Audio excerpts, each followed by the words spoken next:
За баяраар л жоох уудсан шүү дээ. За нэг татаад зориг орноо хөө.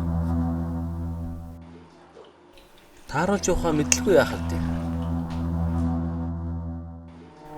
Би ажил бүтээж л ууж байгаа зү. Хүмүүс намайг хүндэлж өгч байна. Анд нүхтийнхөө сарваасан ямар түлхэлтэй биш дээ.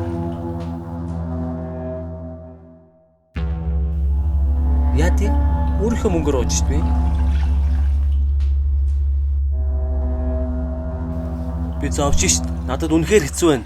Энэ архийг л ууж би тайвширч байна. Би ямар архич юм уу? Яг хизээ хаана жолоогоо алдснаа хинч сандаггүй. Архины намаг балчигт нэг мэдхэд л хөөж явдаг.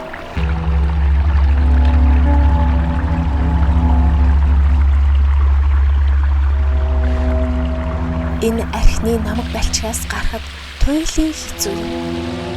Тэгвэл хүмүүс яагаад архиуж эхэлдэг юм бэ? Үнэн дээр хүмүүс хулчгар зангаасаа болж л архиуж эхэлдэг.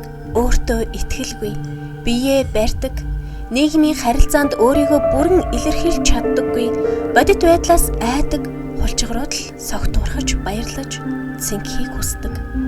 Архи бол хулчгаруудын сонголт гэдгийг хүлээн зөвшөөр.